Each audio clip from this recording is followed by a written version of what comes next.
Weird. Blah, blah. Hey, everybody. We're live. On time departure. Dispatching for the win. That's Acme on time, not real on time. Hey, I said 8:05 start. So My that's clock. Well, okay. I said 005 Z. Just hit it. Let's drink beer and relax and talk to our chat room. All two people of them. No, Stephanie, the A-Cars is recorded. It is 20:05. We got to go by the A-Cars time. Hi, Dr. Steph. All right. What the hell? I don't even have the show notes pulled up. Oh, I should probably pull those up. Well, while you guys do that, I'll grab a beer. Yeah, grab a beer. See, at least someone's prepared for this podcast. We're dispatchers. We're never prepared. Oh. Flying in life. Did you get all your work done today? I laid almost 180 feet of pipe. Wow. I don't know if I like that brand up there. It's just in a weird spot. Okay. All right. Got the notes. Hitting the record button.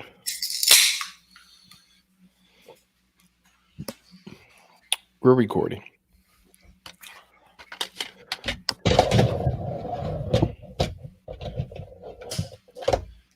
The hell are you moving? I'm jealous of your little trip with everybody out to Philadelphia. That was so much fun. I was listening to the APG today and got to hear all the fun stuff you guys did. Oh, that was great. Okay. That's beer. There we go. Where's my cursor? Flying Life Podcast, episode 59, recorded June 1st, 2020.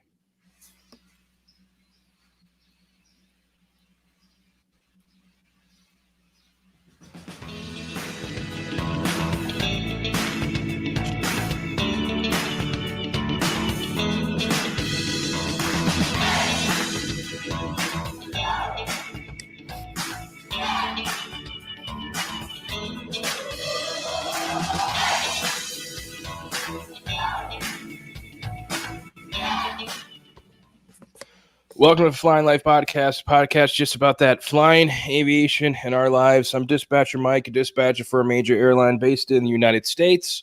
Joining me in this show is Dispatcher Greg, another dispatcher for a major airline, a different one than mine, but also based in the United States. And then also we have on the show a listener, a dispatcher, also from, he's from Canada. Major airline based in Canada. So today we're going to be talking about the differences between dispatching in the United States and dispatching up there north of the 49th parallel in Canada. So, Dispatcher Greg, let's start with you. How have you been? Busy, actually. I've been working. What? Yeah, believe it or not. Why you been working so busy? I mean, the airline's like 90% of its size. What's going on? We've got lots of issues going on over at Acme North, and with between flooding at our main operations center in Chicago, which has shut down the main building, and then our backup center that we have in the city has been shut down due to rioting in the city. So I'm working in our backup to the backup facility out in the suburbs. And yeah, it's been pretty busy. And the way things are working right now is our folks that work in the city, because of the whole COVID thing, they're trying to isolate the people that work in the city and the people that work in the suburbs. So, and they don't want to cross contaminate for social distancing purposes. So the people that work in the city are staying home and getting paid to sit at home because there's no work for them. whereas us in the suburbs go to work and we have to pick up the slack for them. So yeah, I've been on reserve, but been converted basically to work every day on reserve. So my last 6 days in a row, I've worked, and then 1 day off, and then I work another string of 5. Ugh. I know these 5-day work weeks, I'm not used to these 5-day work weeks. Dispatcher Joe, what about you? First of all, tell us a little bit about yourself and how long you've been in dispatching and how long you've been working for Acme Canada and things like that. Yeah, hi. It's great to be here. I've been dispatching for just about 10 years now. Earned my exams, as we'll talk about, while I was working for a little airline on an island in Toronto called Porter. Went off to CanJet after that, out in Halifax. They spent a year with them before I went over to Acme Canada. I was lucky enough to get picked up pretty quick in my career, and it's been good ever since. During the COVID situation, though, we're pretty much same as you guys, very, very slow. So I've been furloughed, I guess is what you guys would call it in the US. We'd call it leave of absence or laid off. I'm lucky I'm a member of the Canadian Navy Reserve, so I've been working for the reserves in the COVID response up here. So that's what I've been doing. So it's been busy for me too. I've basically been working every day for 2 months doing Navy stuff. It's not that bad. Working from home. Well, welcome. So first of all, a little side note. So if you're listening on a podcast player, you're like, wait a second, episode 57 was last, and how we're on 59. What happened to 58? Well, episode 58 was only on YouTube, and it was a pub quiz, and it didn't work out very well for being a podcast. So if you want to hear see that, you need to go to our YouTube page and channel for that. And also, Joe reached out to us a little bit ago, probably about a month ago, really, and asked, had the idea of coming on the show and asking to be, talk about dispatching in Canada and the differences. And I said, there's differences. And I knew there were some differences, but I thought it'd be a great to expand to some international dispatchers and people who are do their operation a bit differently and have different rules to follow, but yet we still do the same thing of getting people on an airplane from point A to point B safely. So, did you want to say something? Yeah, I just wanted to say you sent me a little note saying write up some of the differences, and I must have written 3 pages of things I thought were different. Yeah, it was pretty eye-opening. Really, it was insane. So in this episode, we're going to talk about some news about the MD-88 farewell flights, which are happening today and tomorrow. In my little trip to jaunt to Philly for my last flight on the Mad Dog, and then we're really just going to get right into it, talking about Canada and stuff like that. As my child is screaming in the background because she doesn't know how to do anything else. And yeah, so with that, let's go ahead and press this button over here.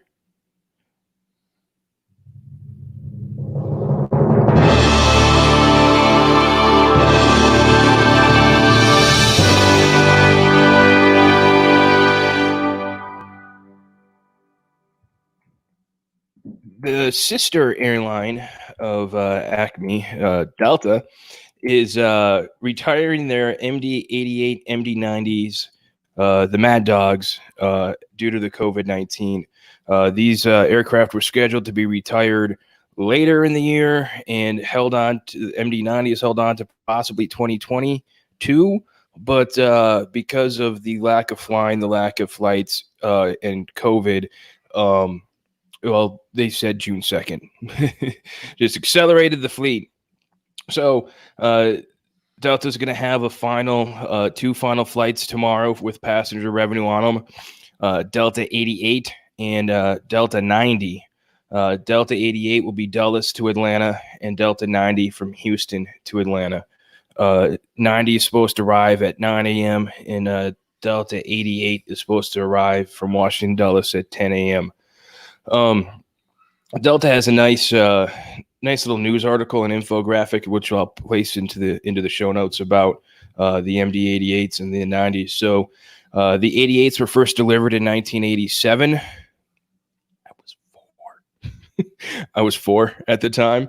So they've been in service for 33 years. They had 120 in the fleet at the peak of the fleet. In the workhorse of Delta Airlines is really what it was. In 2014, in Atlanta, the MD-88 fleet accounted for almost 50% of the arrivals and the departures. They flew about 900 of the 3,000 flights per day. And combined, total of 600 different routes and greater than 750 million passengers flown. And there's 9,032 pilots qualified to fly the 88 and 90. Now, the 90s were first delivered in 95. It had 25 years of service. At one point, they had 65 in the fleet, and they don't have any other stats about the 90. So, kind of sad. I mean, I've been dispatching DC-9s for, well, my whole career. Up at Acme Compass, we were the DC-9s, the 30s, 40s, and 50s. And then when we moved down to Acme, picked up with the 88s and 90s. And then, we technically still have the 717, but I don't consider that to be a Mad Dog. That's an angry puppy. I mean, it's all new. It's all new avionics. The jump seat on it's a piece of crap. It's not as good as what the Mad Dog was. So Mad Dog is going to be greatly missed, and it'll be a conga line of aircraft going to Blytheville, Arkansas tomorrow as the fleet flies for the last time out west. Any buyers on them, or are they just gonna sit and die? Yeah, coming to a beer can near you soon. Yeah, there's no big buyers or takers. There no one to really convert them. I believe they're all going to be going there to be parted out and scrapped and salvaged. So it's an end of an airframe. I mean, they've put in a long career of flying people around. I love the airplane. It's a great airplane to fly on. Except for the last two rows when you don't really have a window, even though it says it's a window.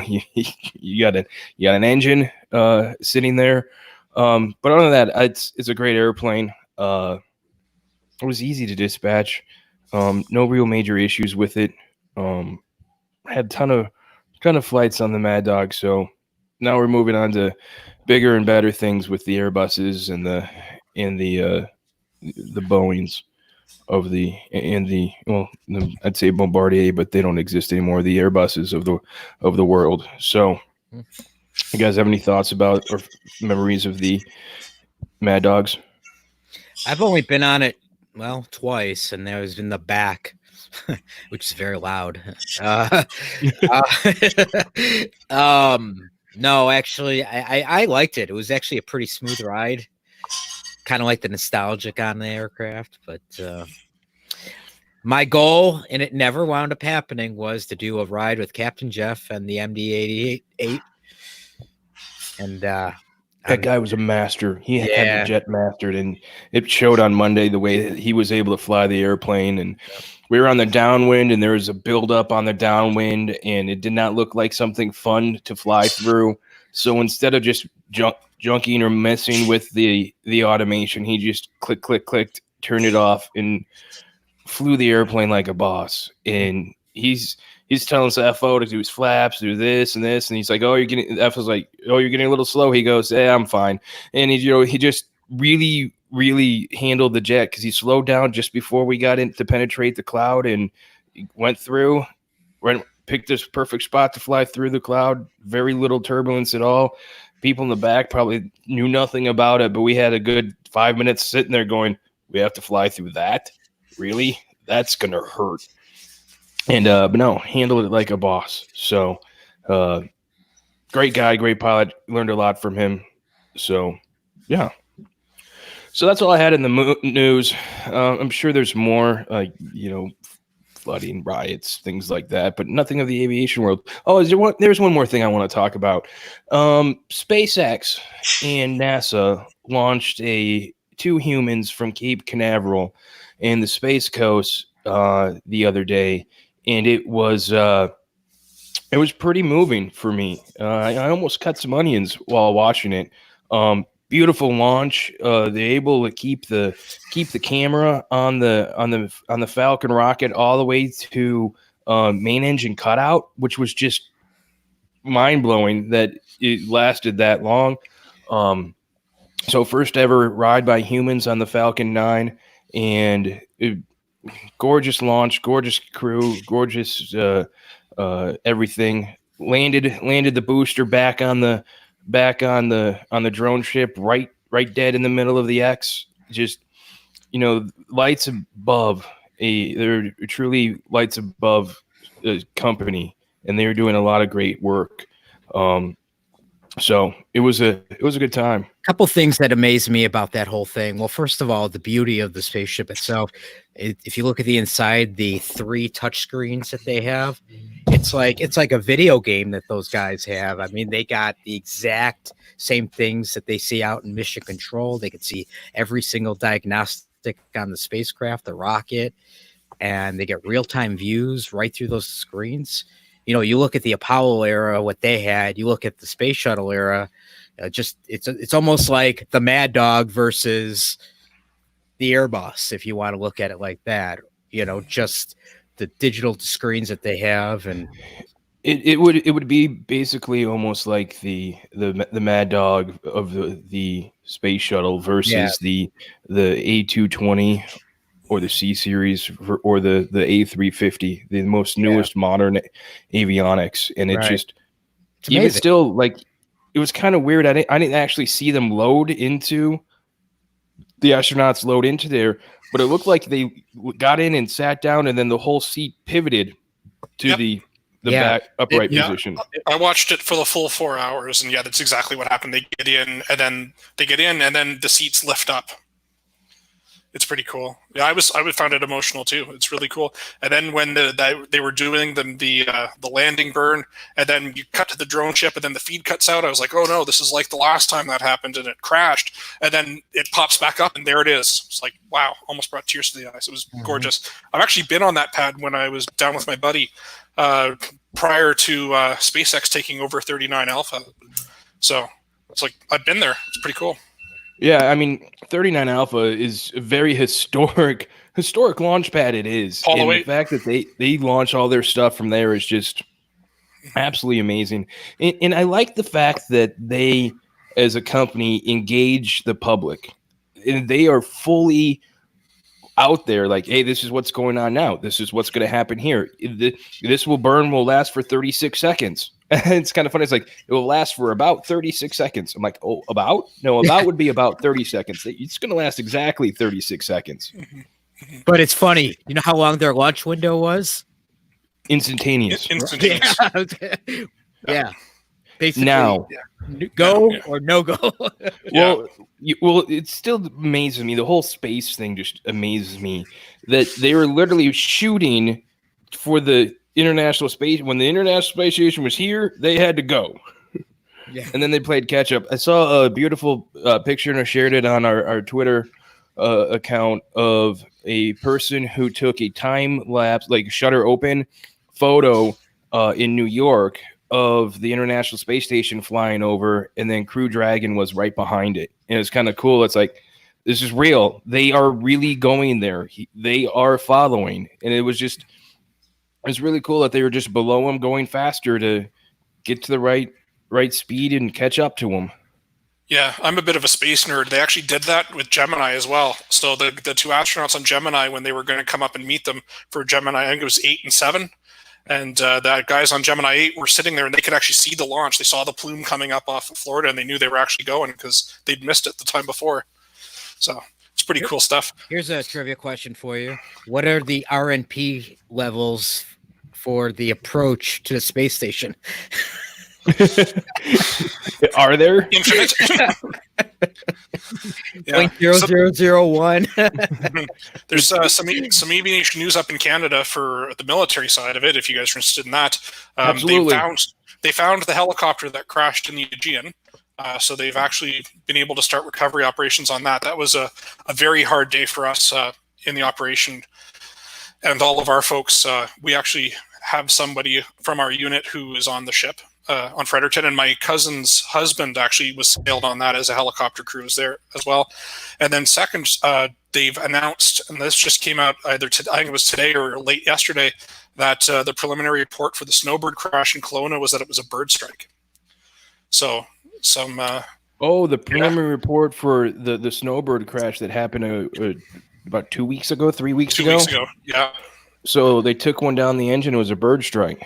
Yeah, in fact, you can see it on one of the videos. It's just it comes right on the side by the nose, and then just boom.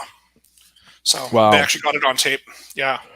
Yeah, that was the Snowbirds had that accident back in October, November down here in our backyard, down here in Hampton, and it's two accidents like that a team like that is very rare.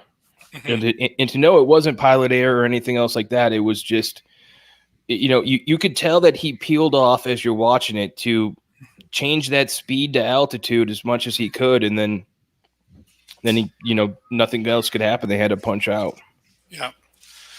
Yeah. So that's the news from Canada for those two. Just came out in the last couple of days. That's pretty interesting about the Snowbirds. That's kind of actually really good to hear. So, all right, let's go ahead and move on to whatever we want to call it. The topic, I don't even remember anymore. What do we call it? Let's talk about the main event.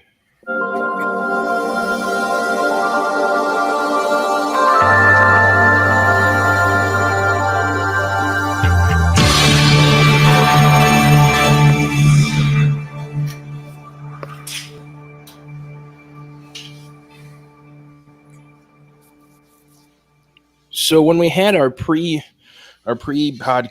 recording meeting a week and a half ago or so, we kind of narrowed it down to the differences of licenses, annual training, alternate usage, and comms to an aircraft.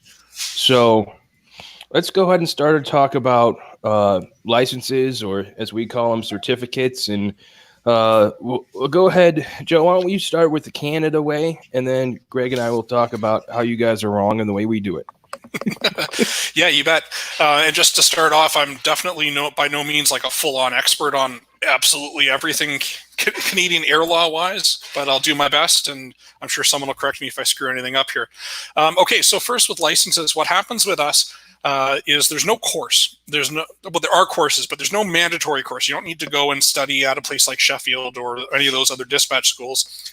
In fact, for me, I actually studied by myself and just wrote the exams. So you study, you can do that through a course. There's a course that Acme Canada runs occasionally with a fairly famous instructor in Canada named Dario, and he puts on a course, and it's 1 week you focus on operations and the other week you focus on meteorology. And then you go and write the Transport Canada exams. So you show up at the Transport Canada examiner's office and say, I want to write the dispatch exams, and they send you into this little room, and it's a multiple choice exam. And there's no oral section, there's no practical section, there's no spaghetti charts or anything like that. You write your exam, and then assuming you pass, they print you off 2 sheets of paper. It's not a license. All it says is you pass the exams, and then with those, you can get hired at an airline. Once you're hired at the airline, you go through the airline's company-specific training, CRM, a FAM flight in the jump seat. You do a competency checks, which can be between 8 and 12 hours of on the desk, actually working flights. And then at the end of that, you get your Transport Canada certificate by the comp check person. They'll sign your certificate, and that's your license. It's a certificate issued by the company. So if you stop working at the company, all you have are those 2 sheets of paper you got from Transport Canada saying you passed the exams, and you have 2 years to go out and get trained and checked again at another airline. So we also actually have a time limit on those exams. You pass the exams and you have 2 years. And then if you change jobs, you have 2 years again to recertify. If you don't dispatch a flight or do a 1 in 90 within 2 years, you have to go write the exams again. So that's how we do it. Yuck.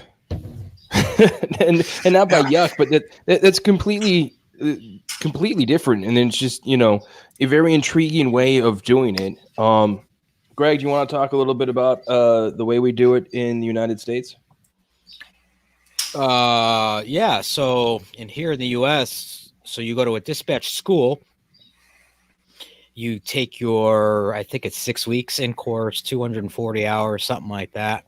You have to take a dispatch exam called the ADX, which is also part of the.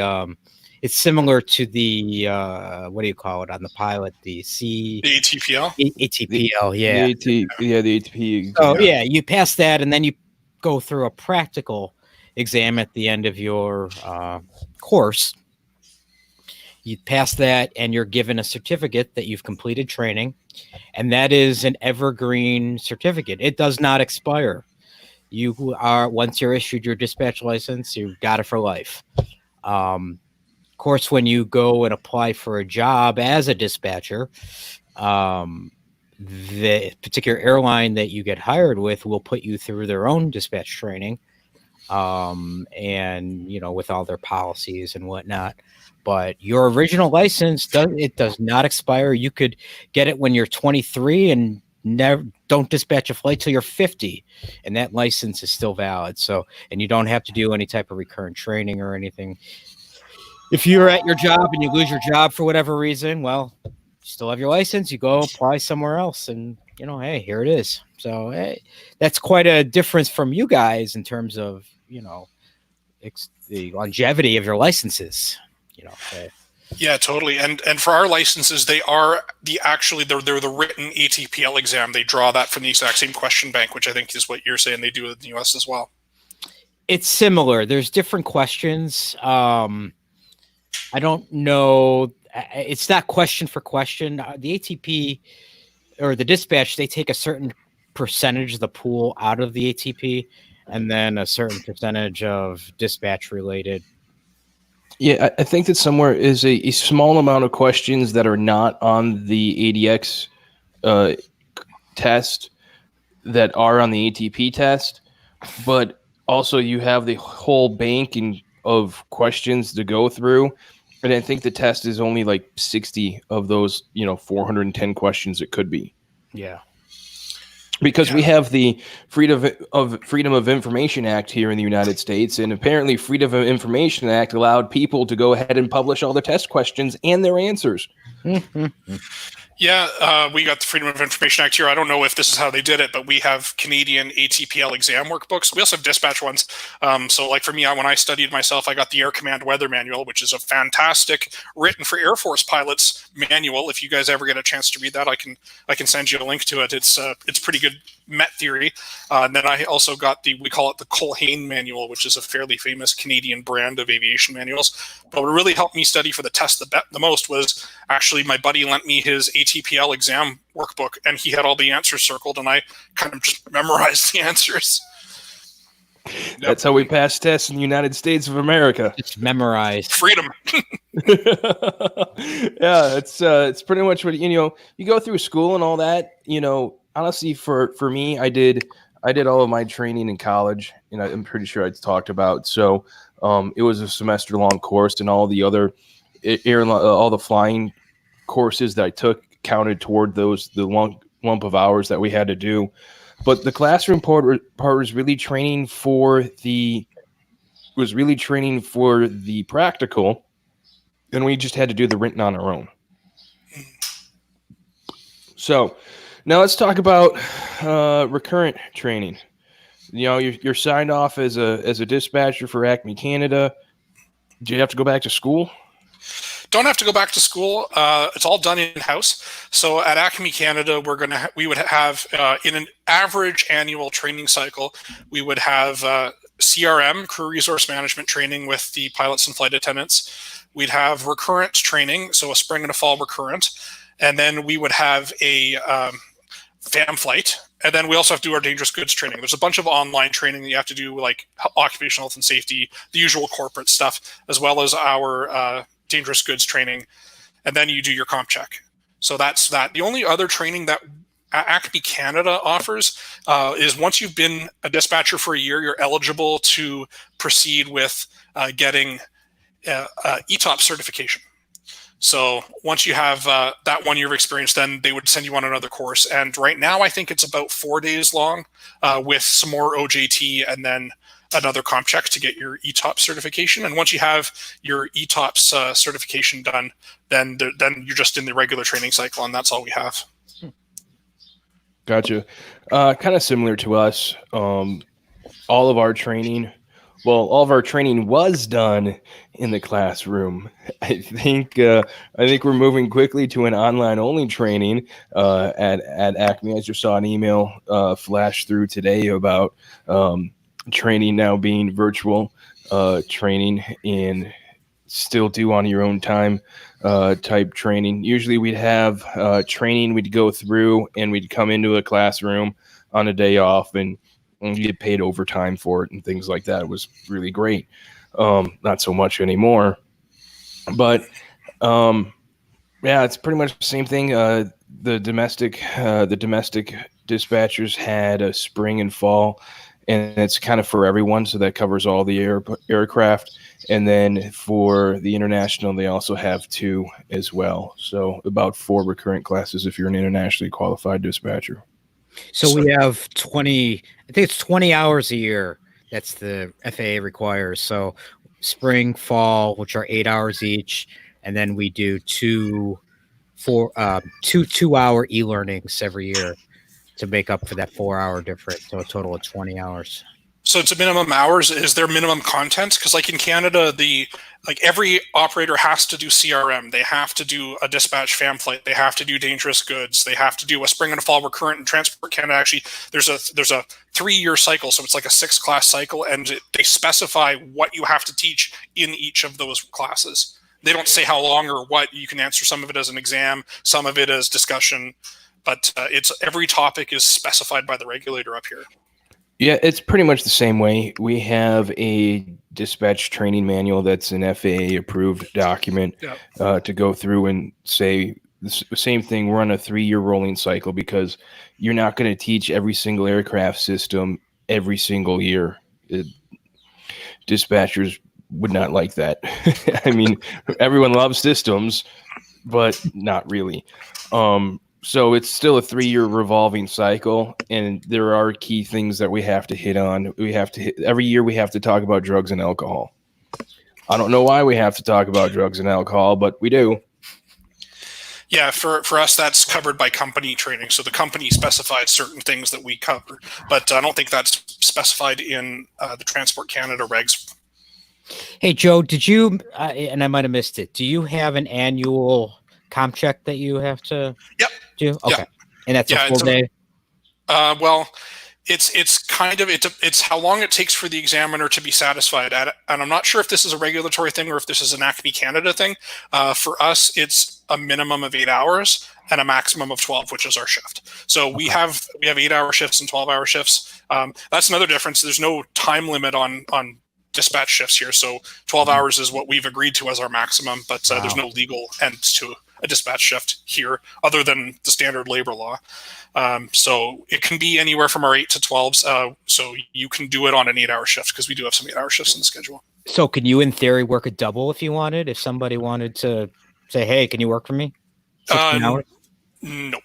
The maximum we're allowed to work as per collective agreement is 12. Okay, but that's still limiting. There's no government regulation. There's no government regulation. Well, there's no government regulation that I'm aware of in the Canadian aviation regulations. There may be one in the federal labor law that says you can't work more than X number of hours in a row. So in the States, so in the States it's 10 hours unless the company, or if there's an emergency situation that would prevent you from leaving your desk. Yeah, like I've worked. I think the most I've ever worked was 14, but that was a massive emergency IROP that we had going on where we lost major systems and stuff like that. And it was like once in 10 years. And how about, do you get an 8-hour break in between, or is there no law requiring that? For our collective agreement specifies 11 hours. Okay. From between shifts. So the way our schedule is built at Acme Canada, it's basically impossible to have anything other than 12 hours off between shifts unless you're working 8-hour shifts. Interesting. Yeah. Or doing training. Yeah, we've also got a provision that if our shift ends after midnight, we have to have a certain number of hours before we can be back on a day shift. But not going from day to night, so you can work a day shift one day, then a night shift the next. As long as you get your legal rest. Yes, Or yeah, because you'd have 24 hours off in between. Yeah. Contractual rest. Okay. Yeah.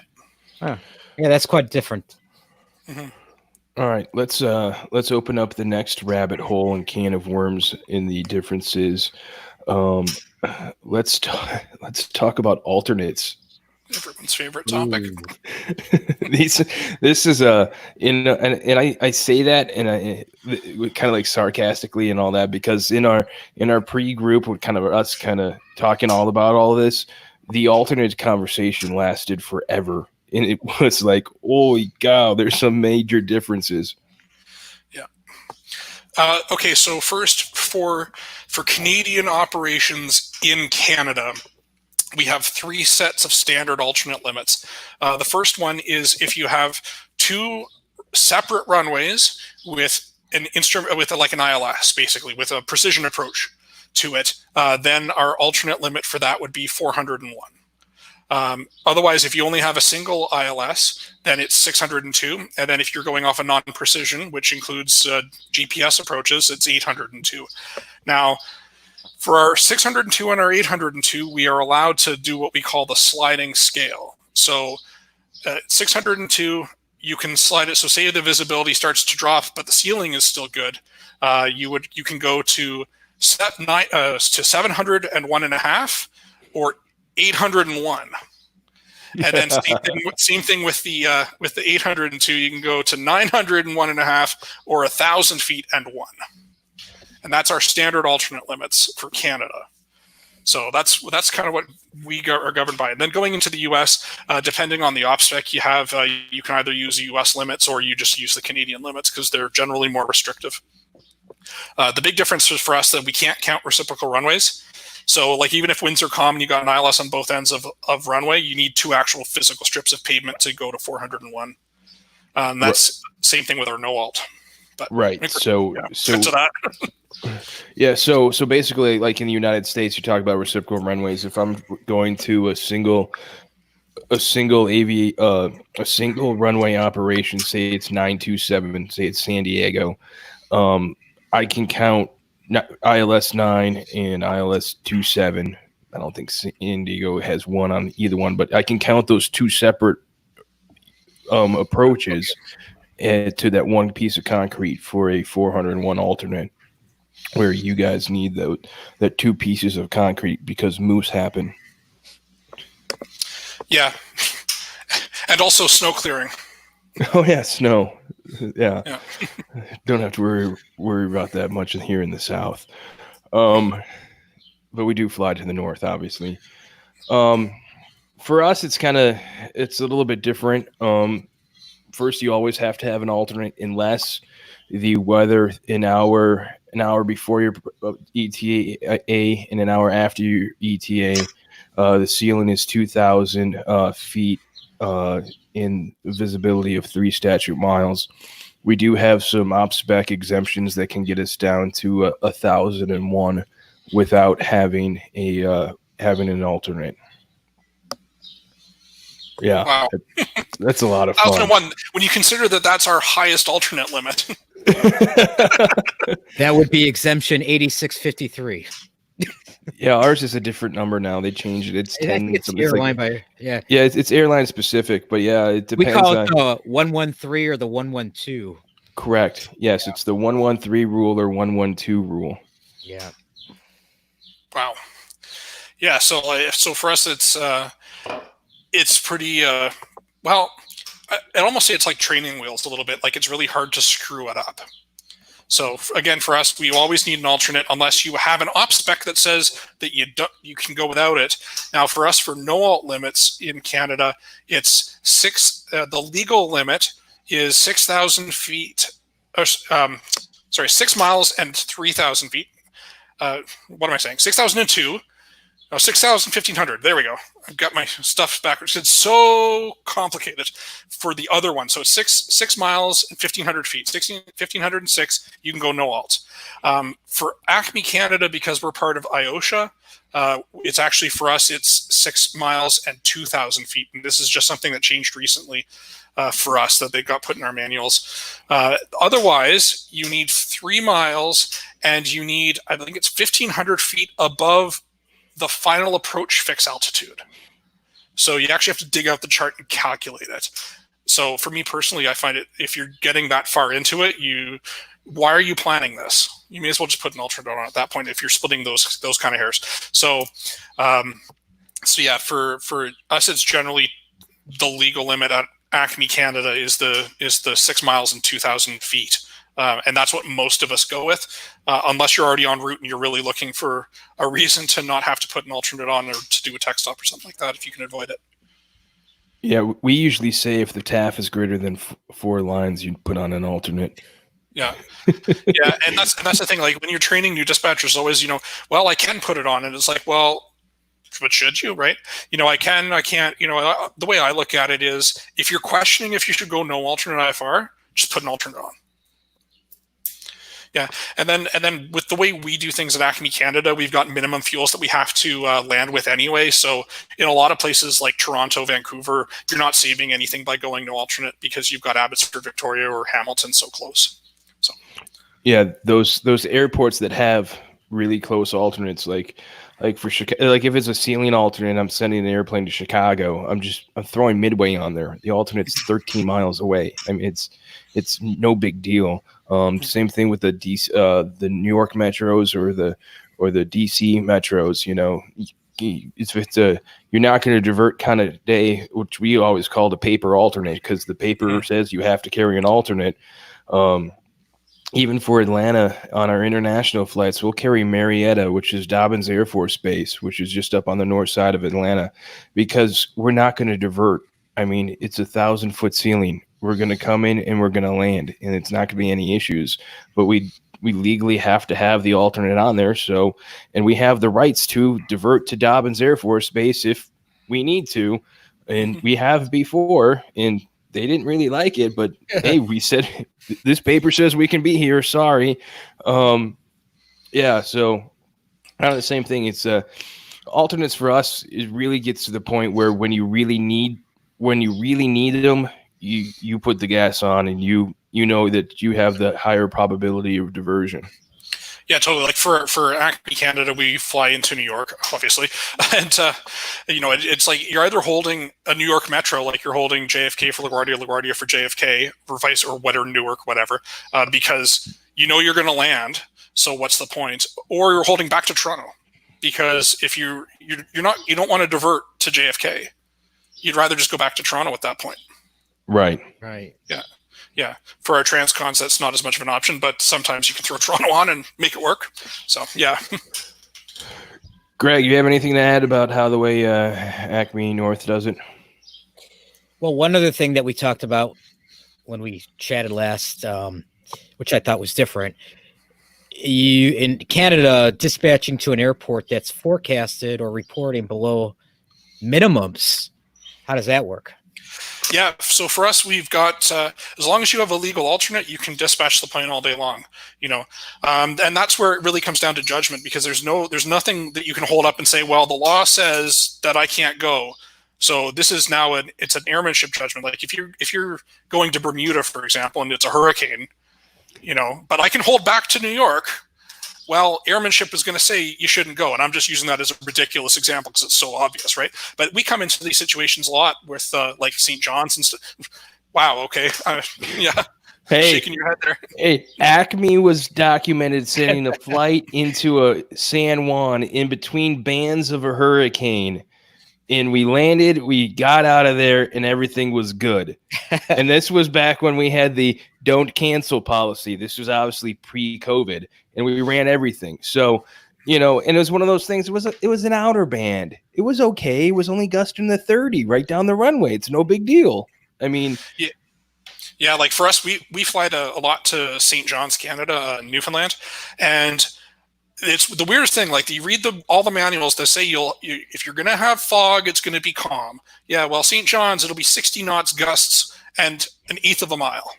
Yes. So, and like legally, you could say, okay, they've got a Cat 3. It's if the winds are howling down the pipe, okay, as long as it meets the aircraft limits, you can go and do that. But you have to have a legal alternate. Now, what they do instead is they put kind of the onus, instead of on the dispatchers, they put it on the pilots. So they've got a thing called the approach ban. So if the pilots are getting to the final approach fix and they don't have a certain percentage of the charted visibility, then they can't continue beyond the final approach fix. So they instead of putting that on us looking at a TAF, they actually say, and I think this is kind of smart, they say, okay, pilot, when you're at the FAF, and this could be 7 hours, 8 hours after you send the flight plan, you've got the actual weather right in front of you. Now we're going to make the determination of whether it's safe to do this approach or whether you're going to divert. And we're the same way, that if we cannot start an approach if the approach is below landing, is below the visibility minimums. Visibility is controlling, ceiling is not. So if it's a 200.5 ILS and it's a quarter statute mile, or the RVR is below what it says, then nope, we can't go and land. But if it's 3 statute miles visibility and 100-foot ceiling, here we go. Because in the United States, the pilots have a 100-foot rule, that if they see any lights or anything of the runway, they can go and descend another 100 feet until they can see one of the 13 required runway identifiers. Right. Yeah. So for us with the approach ban, I think it's a percentage, and I'm pretty sure it's 3/4. So like, say you have an approach and the charted visibility is a mile. If it's 3/4 of a mile, you can still do the approach. So that's a difference for us. And another difference for us that we talked about is the number of alternates. So for us in Canada, it's 1 alternate. And then if you put a second alternate on for Acme Canada, it's a commercial alternate. So for example, you're going into Toronto and you've got Albany or some upstate New York airport that you don't really want to go to. But Hamilton's right there, and it's below limits, but it's still above landing limits. You can put that on as well.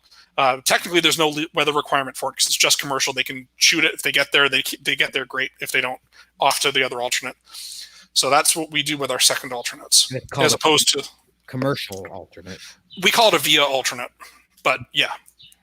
But they're not necessarily designated by dispatch. They can be a commercial request. So, for example, our duty manager can say, for everything going into Toronto while there's this weather or whatever happening, we'd like to have, if possible, a VIA of London or Windsor or Hamilton or whatever, because it works better for the commercial operation to have people closer than to try and bus people or recover from the US or some Northern Ontario airport. Though, yeah. That kind of makes sense. It's kind of the same way with our second alternate. The first one's required. The second one's kind of there to be nice. Well, the only time we're required to have a second alternate is if we use the exemption 3585. Right, and then you could that's the only time below minimums. Right, your first alternate has to be above minimums. Your second one does not.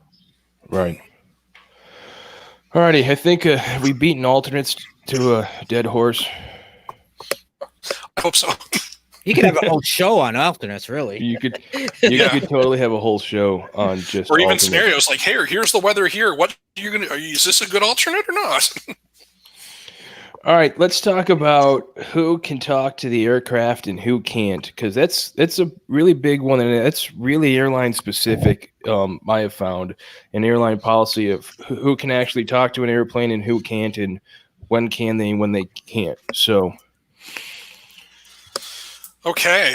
Well, at Acme Canada, the dispatcher can talk to the aircraft at any time.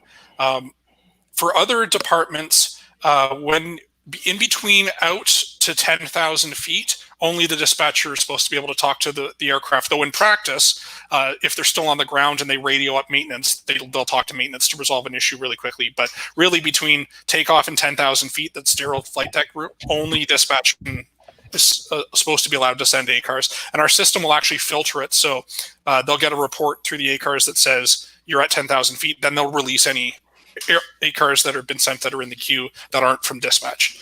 And same thing on landing. Basically, from top of descent down through to being on the ground, it's supposed to be just dispatch, especially between the below 10,000 feet. Below 10,000 feet, our aircraft are supposed to be muted. So we can still send an ACARS, but they won't get the chime. They'll see on their FMC that there's an ACARS message. But the worst thing you want to do is either shooting a Cat 3 somewhere and you're sending them an ACARS, and for some reason it gets delayed, and then they're just at the minimum descent altitude or whatever they're doing, and then they get a bing bong and they're distracted, right? So, yeah. Yeah, that would be bad. That wouldn't be fantastic if you're planning on landing there that day anyway. So our other departments, crew scheduling, Ken ACARS, our operations, our airport people, and our operations people in our operations center, they can talk on the radio to our crews, same as us, and load control. Then everyone's got ACARS access, but the primary people for ACARS are dispatch, load control for sending the trims, maintenance, and ops. Yeah. Greg, how about Acme North? Who can communicate with the pilots? Really, just on the ground, anyone can really. I mean, dispatch is primary, but crew scheduling, load planning, they can all kind of send their ACARS to them. Same thing with 10,000 feet. Only dispatch can send an ACARS to the crew. That's both climb and descent. The sterile cockpit.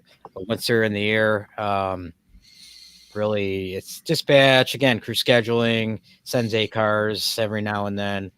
But the primaries are dispatch. We could restrict it. So if we don't want people communicating with that aircraft for whatever reason, we could lock it down. So it's just dispatch only. But any major communication needs to come through dispatch. Our ops managers are instructed that they do not have operational control, and it all has to come through the dispatcher. So, yeah. So for us at Acme, it's dispatch. Pretty much only maintenance can send ACARS, and the pilots can send an ACARS to maintenance, and then that maintenance message gets sent to both dispatch and maintenance at the same time. So no one's talking behind each other's back, and the dispatcher knows that there's a mechanical issue with the flight. We have become a little bit more open, where we do have some airports with some ramp towers that have been able to send an ACARS message. Now, we have had the problem of some airports ramp towers saying, hey, we forgot to load the bags. You need to come back to the gate, which is no, you can't tell our airplanes to come back to the gate. That's an operational decision that has to come from the dispatcher. That's why we're here. That's what we get paid for. No. So that's ACARS. Radio-wise, we have maintenance and dispatch. Really, that's about it. Corporate security has the ability to talk on the radio to a crew. Same with the duty director can listen in, but they never really talk. And then we can phone patch in the duty pilot or the flight ops representative in the office.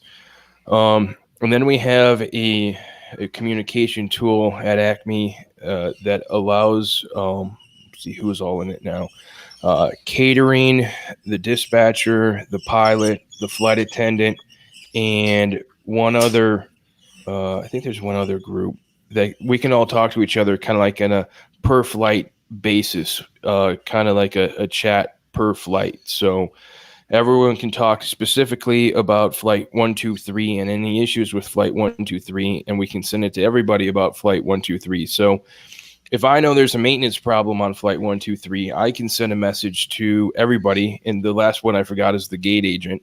So I can send a message to everybody saying, hey, ship, this airplane's broke.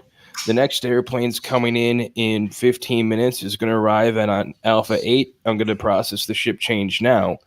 And now the dispatcher, the ops manager, and everyone knows at the same time that this aircraft's broken. We're gonna change airplanes, and that's a tool that we have that is, I think, about 2 or 3 years old, but it really opened up the communication process around flights and the company. So the flight attendants have it. The flight attendants have it on their phone. The pilots have it on their tablets. The dispatchers have it embedded in one of the apps. The gate agent has it embedded in one of the apps on the screen that they're clearing and working the flight on. The operations people have it. It's really a game-changing tool for us to really communicate things about flights.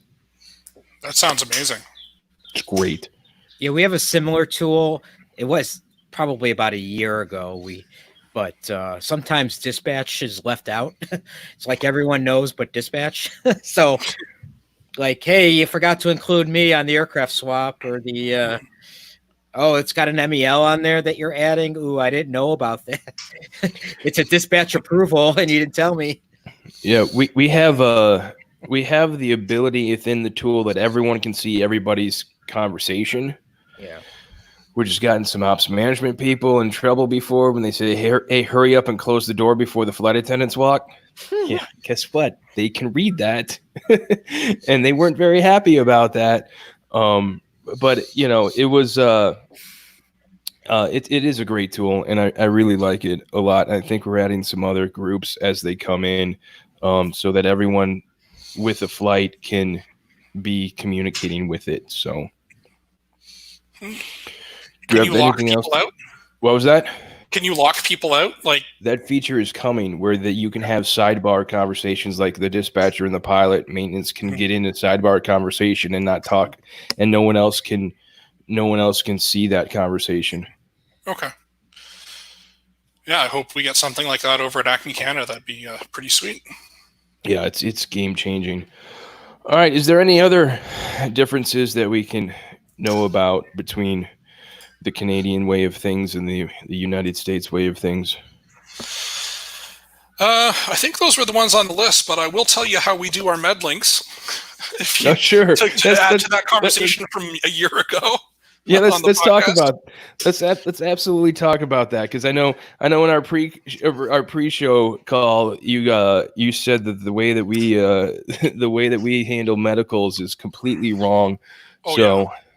100%. So let's learn. The correct way to do it is, first of all, have all of your aircraft have SATCOM on them. Oh. So our entire fleet's equipped with SATCOM. So what happens is we'll get an ACARS from a flight saying calling Medlink, and they, from the flight deck or from the flight attendant has a handset in the back, they call Medlink directly, and then they what they'll do is patch us in. And then we can patch in anyone who we need to, but we get on the call, then we take notes. But it's all orchestrated through Medlink. So Medlink the crew will call Medlink will call us. Nothing background. We're paying them to run the service so they can do the work. So that's how it works with us. And because they send us an ACARS, we know that it's happening. And if we don't hear from them, we either ping the crew back, hey, have you called yet? Haven't heard anything. Or we call Medlink and say, hey, what's up with this flight? And sometimes if it's trivial, like so for at Acme Canada, if it's like a pre-board screening on the ground, they don't call dispatch. Usually we'll get a thing from the crew, hey, we're calling Medlink about somebody doing an assessment.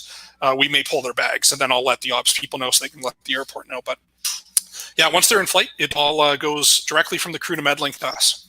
So it's pretty slick when it works. That is kind of nice, where you let them do all of the work, and then you just get just know about it. Yeah. So, and if SATCOM's down, like there's some areas over Canada where the SATCOM reception is particularly bad, like between Thunder Bay and Winnipeg. So the SATCOM reception kind of sucks. So we can also do a VHF phone patch, so they can call us up on any of our company frequencies at airports all across Canada, and then we can actually on our consoles patch them in with with MedLink, though it's a little hard because we actually have to push the push to talk button for MedLink. So that can be a little tricky guessing when they're going to want to talk. And then also through AirInc, they just call up the AirInc radio frequency. And this will work as well if they're out over the ocean. They call up the AirInc frequency. AirInc will patch MedLink in. MedLink will call us. Done. It's perfect. Nice. And then the best part with AirInc is they'll type up a summary and email it to us. Wow. Thing of beauty. Thing of beauty. I saw we had a question there. So my dispatch group here, we communicate with other dispatch groups. So if we're doing formal, we have all of the dispatch operations for major airlines in Canada and the US in our consoles. I just pick up the phone and I usually get connected to their chief dispatcher. It's like their on-shift manager. So if I'm happen to be the Acme Canada chief dispatcher, that for that night I can call them, but really any dispatcher can call them. Anyone in the OCC has access to those phone numbers. And then informally, well, we're on there's Facebook groups like the American Dispatchers or the ADF Facebook groups that a lot of us are a part of, and also our unions all contact each other because it's all the Canadian Dispatchers Association, CALDA. So we have forums that we can share and talk about. But yeah, generally we don't talk to other dispatch groups all that much unless there's something going on. Like I had to call up Jazz one time to see if I could get a number for someone who would support us in Goose Bay if we ended up diverting there one time. Thank goodness we didn't. But yeah, so it's usually operational. Yeah, it's same thing with us. It's operational. We have a whole go-to page of other airline operation centers, and there's been times where we've had to call. I remember the last one we had to do is we had to get a flight attendant got sick over in Kona, and we had to get a flight attendant from Honolulu over to Kona, and it was late at night, and a flight attendant was at the airport, but the Hawaiian flight was about to leave, like within like 10 minutes. And so we called them up and we explained the situation to them and says, hey, look, we just bought a ticket for our flight attendant on your flight. She needs to get to Kona so we can operate our Kona to LA flight. She's at the airport. Can you hold it to make sure that she gets on? And they did. They're like, yeah, absolutely. We can do that. No problem. Because it's the same mentality. It's like, well, you know, that's karma. No, we're not going to hold for you, Acme. Well, guess what? Next time you're stuck somewhere, you know, you're going to be in trouble and we're going to say no. And by the way, we do the maintenance on your airplanes. So yeah, my mom talks a lot about contributing to the bank of goodwill. So anytime I get a phone call I've got phone calls from other airlines looking to use our de-ice equipment or ground equipment because theirs happened to have broken some remote station. And I tried to do everything I can to get approval from the powers that be at Acme Canada to make that happen. Then same thing for me. I actually had to call Delta the other 4 months ago, I guess it's when it was, because I had one of the flights that I was working have a medical diversion and it's diverted into Pittsburgh, and Acme Canada doesn't go to Pittsburgh. So Delta really helped us out, and we've had times when Alaskans helped us out. So having those numbers, especially for remote stations in the U.S., is really, really helpful because generally if we don't go there, then we can call up anyone. We've called Southwest, everyone, and it's like they'll drop everything they're doing to come and help us. So, and we do the same thing if they ever call us. So it's always good. And it's the same way in between the majors too. You know, if you drop a flight late, I remember one time we dropped a flight late at night into Denver, and we called United and said, hey, look, we don't have anyone within an hour of the airport. This is a medical emergency. They will be on the ground in 10 minutes. Can you get them a gate, a jet bridge, and an ambulance to meet them, and we will get all the information to them. And they just, yeah, absolutely. In that case, there's a person's life on the line. What they're going to do, say no? Mm-hmm. Yeah. So I mean, it's cool the amount of camaraderie that you have even among competition once you get through the commercial corporate side and you're actually in the like pointy end ops side of it. You know, like, and if you call me and say I really need your help with something, I'm going to do whatever I can to make it happen. Which is why the ADF conference is such a great time, because we all think the same way, that we all do things the same way, and we all like drinking. I mean, it's the greatest thing there is, and all we're trying to do is to get people from point A to point B, or if we're stuck somewhere, we're stuck somewhere. Now, there was one time where there was the direction by one major airline to my major airline that says, do not help them at all costs. And, well, guess what? We reciprocated that policy, and they burned a bridge, and they got hosed for a while. Sucks to be them. All right. I think that's going to wrap it up. We talked about life stuff before, prior to the show and it starting. You can find show notes for this episode at flyinglife.com/2020/59. You can find us on Facebook.com/flyinglife, Instagram, Flying Life, Twitter, Flying Life. I think you get the repetition. It's Flying Life no matter where you go. Greg, where can you find you online if you can remember your Twitter handle? Do you remember my Twitter handle? Because I don't remember. It's DXDude1978. That's right. You got it. And Joe, you don't have an online presence. You're the smartest one in the group. Yeah, or I'm the one smart enough not to tell anybody what it is. But yeah, if you've got things you want to say to me, then by all means, I'm going to put it on Mike. Email Mike, and he'll let me know because he's got my contact info.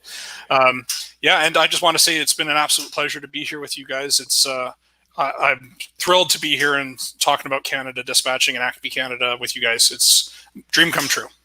And you know, I found like going to the ADF and everything else like that, dispatchers are dispatchers.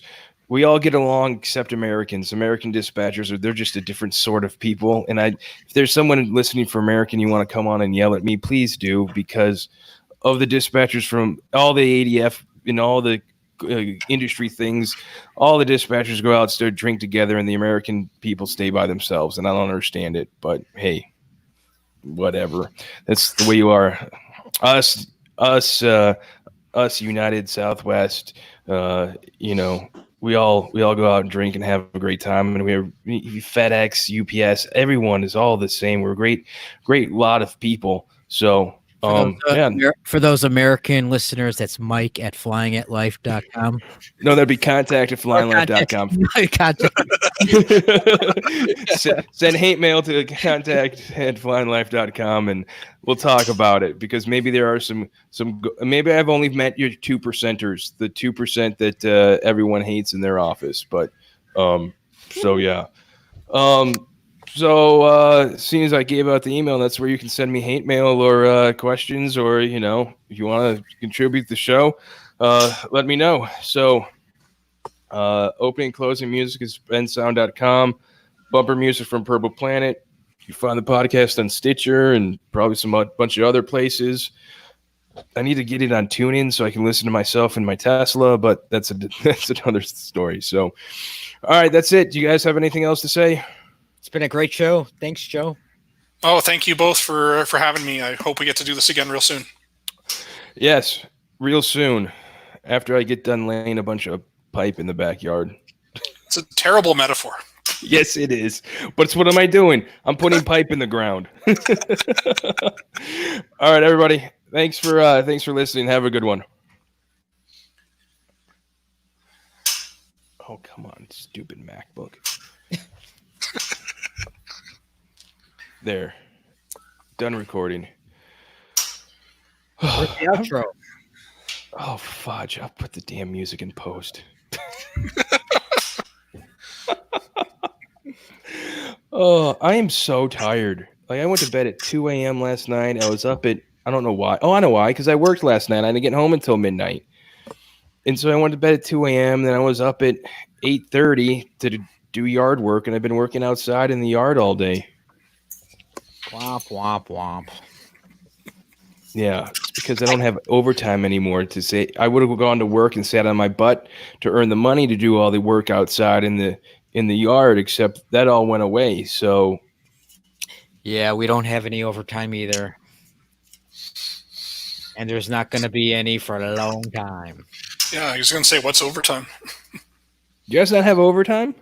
Oh, no, we do. But, since COVID. Yeah, no. Well, at least two of us currently still have a job as a dispatcher. I mean, till September 30th. until September 30th for Greg. Yeah, I'm just hoping it picks up in September. We're gonna find out mid-July, supposedly, what's going on with us. So. Yeah, you know what terrifies me is you look at that H1N1 in 1918, wintertime. That was like it was little bump, and then for that winter. So yeah, pretty scary. But especially scary when you have all the health problems I do. So yeah. All right, I'm going to end the YouTube broadcast. Bye, everybody in the YouTubes. bye YouTube. And Bye. Facebook. Bye Facebook.